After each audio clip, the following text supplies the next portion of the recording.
Well, I mean, I even go right straight to the next song with "Say Your Name" because when you're that, I don't know where that song is exactly from, right? But when you're in that position, you're just trying to make sense of it, right?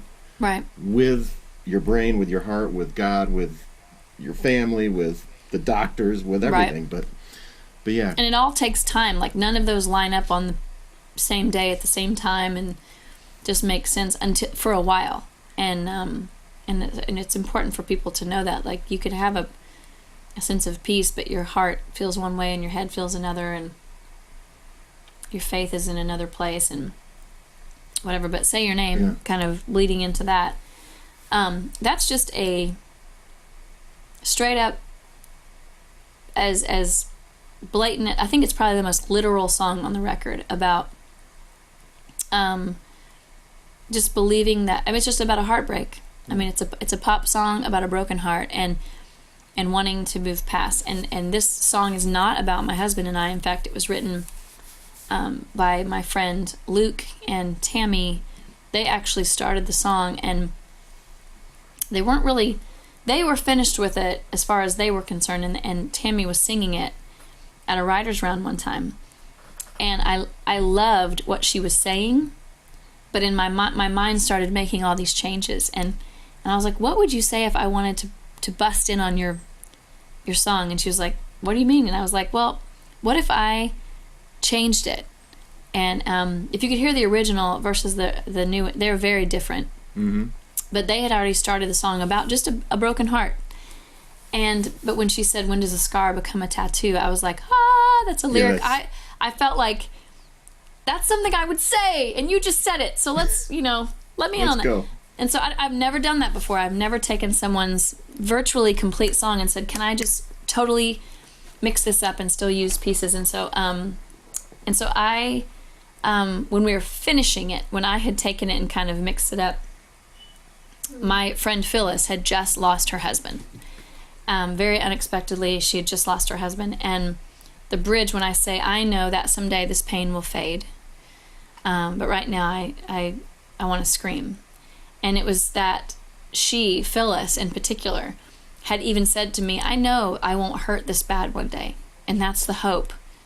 That I have that hope that it will not hurt this bad. It was so sudden, and they were so in love, and she was so sad. And I was hearing, changing up these lyrics about this broken heart. And I was like, you know what? Right now, she felt overwhelmed because suddenly, he was a banker, and so he took care of all the money and all the investments and all the everything.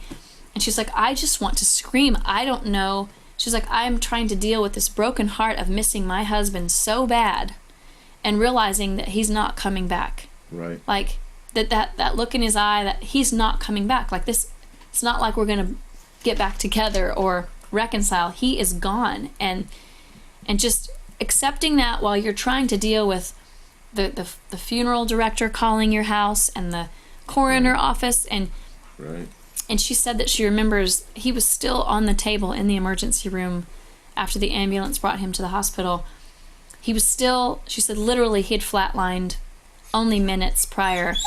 And she said someone actually turned to her and said, I hate to ask you, but are you interested in donating his organs? And she said, and I realize they have to know pretty soon if that's an option because the organs have a lifespan and they need to get them out if they're going to. Wow. And so she was like, I certainly want to help another person. She said, but as insensitive as they're trying to not be, she's like, I'm still grasping the fact that my husband's dead on the table and you want to know if you can have his liver, or his heart or whatever. And she said, and it was like, I just want to scream, like, just let me grieve.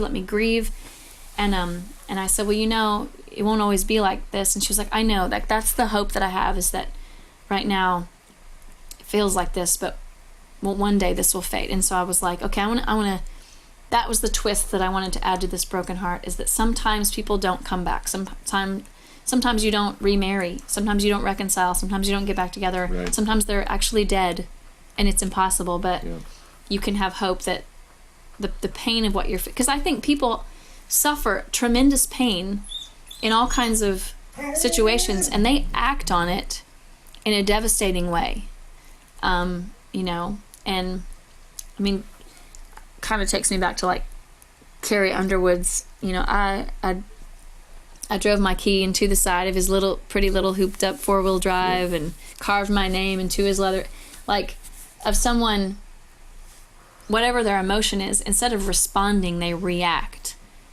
And so my friend Phyllis really responded well. She was, with all this thrown at her, she was responding so well. But then I was thinking of the millions and millions of people that just have broken hearts, and they don't cling to the hope that you're not always going to feel like this. So you might look back and go, right. I really wish I hadn't said those things. Or I wish I had not done that. Or I wish maybe I had actually opened myself up to the possibility of this or that. And so, yeah. So that's So that's Broken Heart Pop Song.